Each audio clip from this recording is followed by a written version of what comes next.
Hey, what's going on guys? It's Moto. In today's video, I'm going to be doing a walk around of the 2025 Honda XR150L. So the Honda XR150L is going to be the cheapest offering from Honda in their dual sport / adventure lineup. MSRP is $3,399. It's going to have an option of either this gray or the white. So Honda's been producing this bike since 2014, but they only recently offered it in the United States, I believe coming from the 2023 model year and up. But don't let that fool you. This Honda engine, the 149cc air-cooled engine, has been made since, and it's been used all around the world. Most notably, this engine's been used in the CRF150R and the CRF150F. Paired with this air-cooled engine is going to be a 5-speed transmission. You're going to get roughly 9.6 inches of ground clearance, a 32.8-inch seat height, which makes it ideal for beginner riders and also people that are a little bit vertically challenged. Just to give some perspective, I'm 5'9", 5'10" with boots on, and I'm able to flat foot this motorcycle no problem. Taking a look over here at the gas tank, it's going to come with a 2.8 gallon gas tank. And typically with this 2.8 gallon fuel tank, you can expect to see anywhere from 200 to 300 miles, depending on your riding style.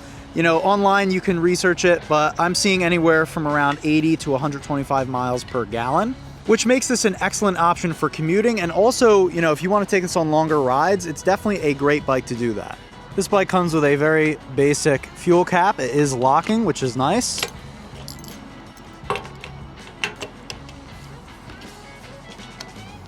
Now, Honda had to cut costs somewhere, so if you take a look at this front suspension, it's going to be a 31mm fork with 7.1 inches of travel. It's not going to be adjustable.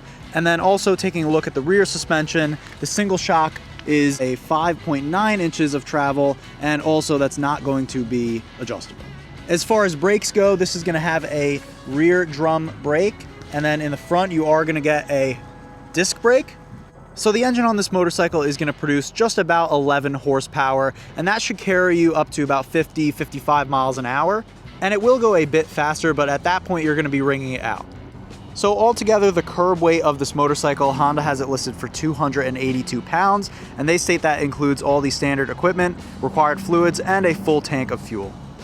Now, as some of you may know, I've certainly ridden a lot of motorcycles. I've ridden both fast and slow bikes, but there's something fun about jumping on a smaller and simple bike like this. It's going to be super cheap to own, insure, and just keep running. Now, by no means are you going to be winning any races on this thing, and you know, if you try and take it up to highway speeds, it might start to get a little buzzy on you. But the trade-off of that is the incredibly reliable and simple engine that Honda has put on this bike. This bike will get you absolutely anywhere you need to go, just maybe not in a hurry. Being relatively lightweight and nimble, it's going to make a great option for commuting, and also if you want to hit some light trails and weekend adventures. Also, a couple notable things. The seat is surprisingly comfortable. I haven't taken it on super long adventures quite yet, but it has been really comfortable when you compare it to a lot of other motorcycles. Now, I'm certain there's going to be people that don't like this motorcycle because of the lack of features that it may have, but in my eyes, that's what makes this appealing. It's going to be very simple and reliable. Like I said, it's extremely easy to fix if something does go wrong.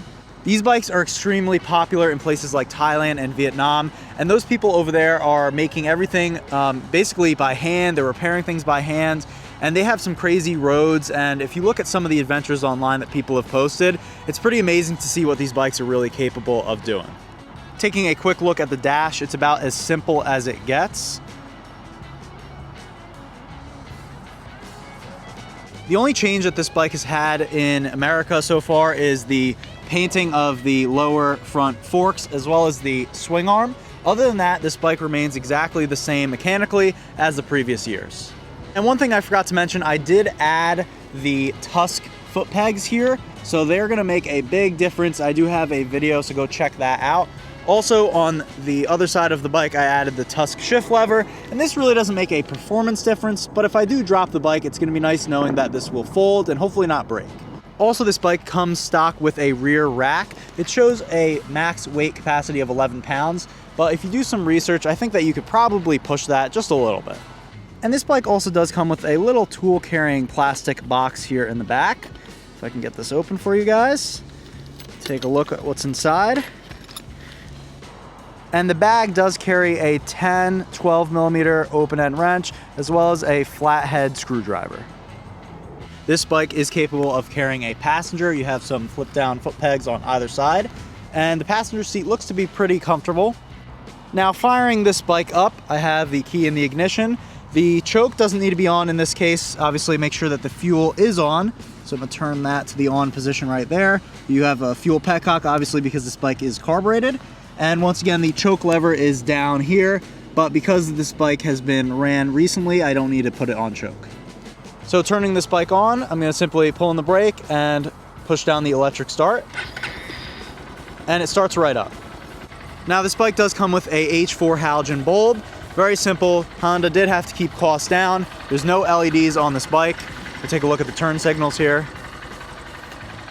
Once again, very simple. No frills, but that's what makes this bike so awesome. Now, taking a quick sound check of the exhaust.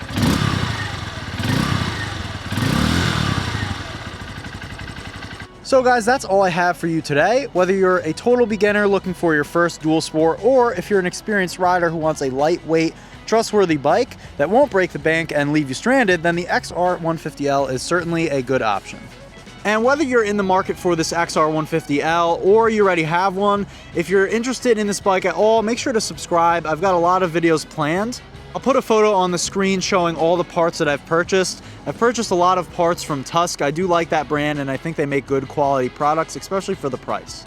So anyways, thank you guys so much for watching. I hope you enjoyed today's video, and make sure to ride safe.